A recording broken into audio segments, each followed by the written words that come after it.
Home Assistant, a rabbit hole that even your therapist cannot bring you out of. This is the first video of many other detailed videos that will take you from a newbie or a brand new beginner to Home Assistant all the way to a professional so that you can do cool things around your house. Before we begin the video, I have a few things that I want to let you know. First is that Home Assistant is a very deep rabbit hole that I promise you that you're gonna enjoy time doing once you figure out how to use it. Secondly, everything I talk about in this video, I have an affiliate link from Amazon in the description. And if you use this link, it goes to help the channel and I earn a little extra from your purchase at no extra cost to you. Home Assistant can be installed many ways, and I'm sure the first way or the most popular way you've heard of is on a Raspberry Pi. In this video, I'm going to take you through all the possible ways of installing Home Assistant, and I'm actually going to give you my personal opinion on which system or which method to use if you want to future-proof yourself. The first or my most preferred method is to install Home Assistant on an x86 machine. What is an x86 machine, you may ask? Basically, I'm referring to any PC you have laying around. It could be big, it could be as mini as these ones, but you generally want something that has more USB ports for what we will do in the future. And if you don't have one laying around, I will recommend the Beelink S12 Pro Mini PC, which I'll have linked in the description. It comes with a DDR4 16 gig RAM, a 500 gig SSD, which is M.2, and also an Intel N100 CPU or processor. Basically, this is an overkill for Home Assistant, but for a price of around $150, you can't really go wrong with that, and it future-proofs your Home Assistant. You can run a lot more things on it as you run Home Assistant as well. So for the installation, you're gonna need a few things. You're gonna need a flash drive. I'll have this linked in the description as well. Any flash drive that has capacity of 16 gigabyte or above should do the trick. And also, you're gonna need to plug your computer or whatever you are installing Home Assistant on directly into your switch or your router through an Ethernet cable for a more reliable connection. And then lastly, you're gonna need another computer for you to be able to flash Ubuntu before we actually transfer it to the computer. I'm sure this all sounds gibberish to some of you, and if you want me to help you one-on-one, you can actually book a one-on-one consultation with me so that I can actually guide you through this. I have a team, a group of people that will be willing to help with me as well, and I would love to work with you to get your Home Assistant. And it doesn't end with installation. Whether you already have Home Assistant and you need help with automation, integration, I will link the link to that in the description. Two that we are going to need is Balena Etcher, and what this is basically doing is flashing the Ubuntu desktop, which we need, onto your flash drive so that we can install it on the mini PC. So you can go ahead and download it. I have it downloaded. I will link this in the description, and basically you choose it for the system that you are running. In this case, I'm running Mac OS, so I just downloaded it here. The second thing we need is Ubuntu desktop. We don't have to install Ubuntu on the system itself. We are just going to use it as a pass-through for the Home Assistant. So now you go ahead and download it here. I will link this in the description, and then just give it time to download. You don't need to fill up any of these. You just go ahead and download it and save it to your download folder. Once you have Balena Etcher installed and Ubuntu downloaded, you basically need to pick your flash drive and plug it into your computer or the system that you are running this on, which in case I have mine plugged in now. And now you basically want to open it and accept all permissions, and then you can flash from a file. So you click here, and mine is saved in the downloads folder, so I just navigate to where you saved it, and then you can click on it to open it. Now you want to select the media that you want to install this or flash this on. In this case, we are flashing it on my flash drive. Make sure that you select the right one. If a bunch of things show here, just make sure it's the right flash drive, because the moment you hit flash, it's going to delete everything on that flash drive. So if you have any important documents or anything on there, you need to download them or back up those information somewhere else before you do this. And so you go ahead and hit flash. Most of the time it will ask you to type your password. At least on a Mac OS, it always asks me to type my password. So once you have your password typed, just give it a moment to flash, and once this reaches 100%, we will be back to continue this. You will see a screen similar to this, or the flash is complete. This is how we are going to set up the installation. Have the flash drive that we need here out of the system, and you want to make sure that you have whatever system that you are installing, you have a Ethernet cable plugged into your switch and directly into the system. And obviously you want to see what you are doing on the computer. I have a Windows on this one already, so I'm gonna destroy that and install Home Assistant with you on it. So once you have the flash drive out of the machine on which you flashed it on, you need to insert it into the new machine on which we are going to install Home Assistant. So now we have mine plugged in, and now you need to figure out how to enter the boot menu of your system. Most systems it's either going to be F9 or F10 or sometimes escape. So I hit escape on mine and it took me to this screen. Now I want to go to the boot menu, which is this right here, and now I click on it, and I know for a fact that we are using the first one, which is my flash drive. Something along the lines, you see something along some flash drive, and then you go with that. You click on that, and then it will probably take a few minutes to load until it asks you something like it is asking me now. There's nothing you can do. So now we want to try or install Ubuntu, so we hit on enter, and now it's just going to take a few minutes to give you all the provisions that you need. So if you see a screen like this, don't panic. Just give you some time until you see a change in the graphic or an option for you to select. So after the installation is completed, this is the first screen that it's going to bring you to. You select what language applies to you. I'm going to do with English, and now I don't need any of that, so you can hit next, and I'll just keep it default. And we want to use a wired connection. Hit next for now, and I don't want to update this either, so you can just hit next. This is one of the most important screens. We want to do try Ubuntu in this case, so we just hit try, and now it opens a brand new page for us to do. Now we want to go to the Firefox up here. Double click on it and give it some time to load and pop up for you to use. So now that we have this, you can go ahead and ignore this, and for me, I'll just open a new tab and search for Home Assistant x86 and then hit enter. Once I have Home Assistant x86, I'm gonna click on the first one, and then basically we're just gonna scroll all the way down to where we can download the image, which is around number 5. Number 5, and then I can click on download image. And once that is going, I will just click on this arrow thing up here. There's a arrow looking thing up here. I don't know if you can, the top corner, there's a slash looking thing. You just click on it, and then you go to find the disk. So what we want to do in this case is we want to flash Home Assistant onto the actual hard drive in this machine, and in my case it's the 500 gigabyte Samsung SSD. Now I can just go ahead and format disk while the installation is going. So I'll just format it, and it's done. Now I want to check to make sure my downloads it's completed, and I know it's in the downloads folder. So now I go back to that page, the disk page right here, which is going to be that one, and then I hit this, and I want to restore the image.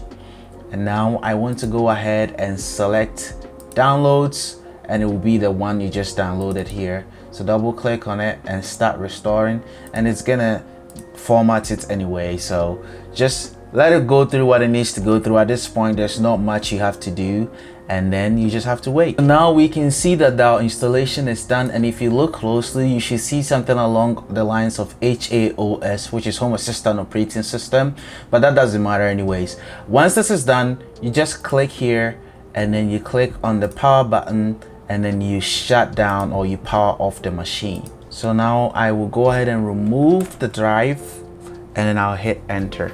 And now our machine has been successfully powered off. So now on my system, I was able to go to advanced and then secure boot configuration, and then I changed that to disable secure boot, and that's all we care about. So I just go to main and then save changes and exit. So now that I have secure boot disabled, I saved the settings and now I have restarted the computer. Just give it a moment to boot up and you should not have any issues after that. So let's see how it does. So it will just go through. You don't even have to press anything. If you see all these good things, and even if you see some warnings and things like that, like red stuff here, there's nothing to worry about at this point. It's just Home Assistant getting started and getting up and running in this situation. So once you get this, you are good to go. Now I know the IP address of my Home Assistant and I know the port number. The port number is going to be, the default one is 8126. So I will show you how to get onto it to verify that it actually worked. Screen, I remember the IP address was 192.168.1.83. So we're gonna visit that IP address. So 192.168.1.83, and the port number for Home Assistant is 8123.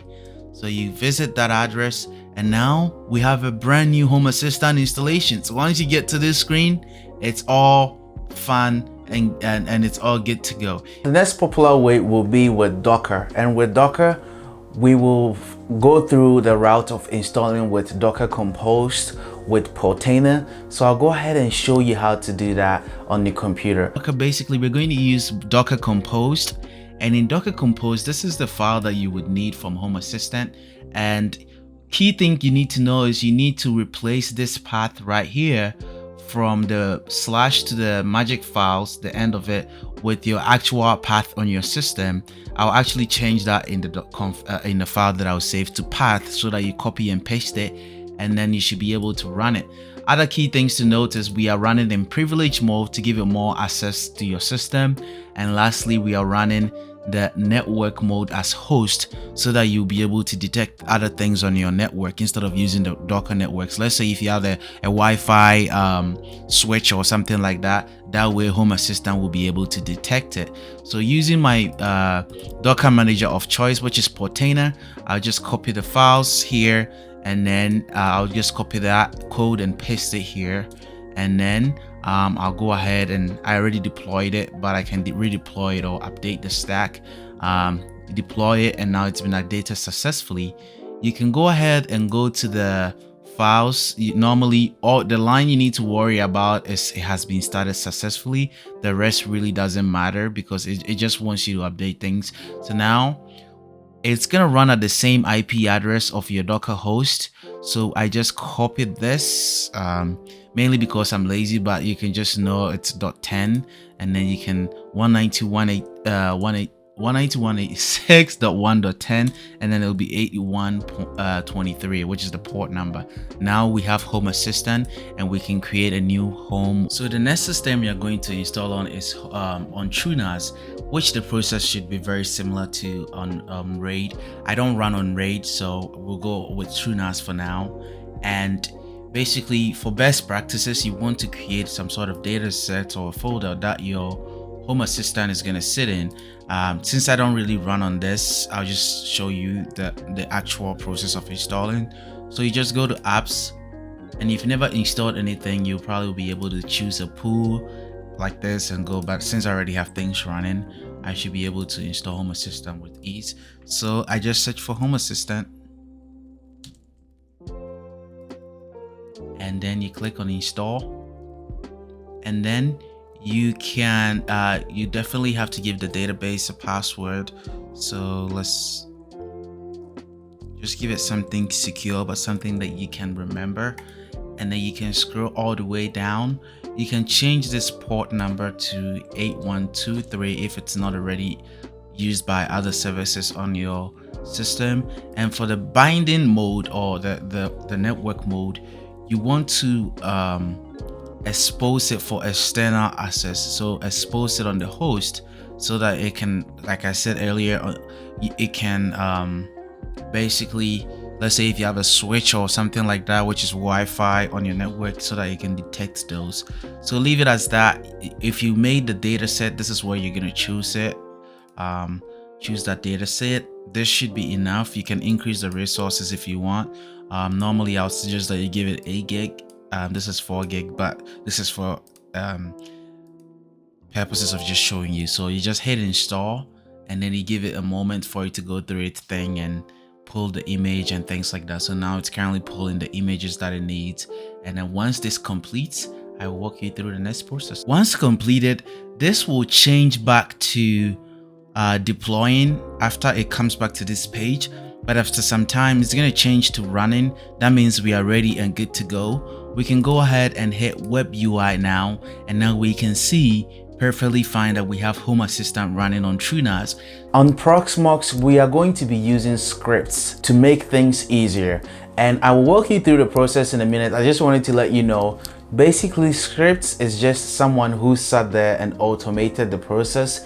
I will give a link to the description. You can donate to the person, and I have read the source code and nothing looked malicious in there. I've personally used it and it worked perfectly fine for me. So now we are about to install it on Proxmox.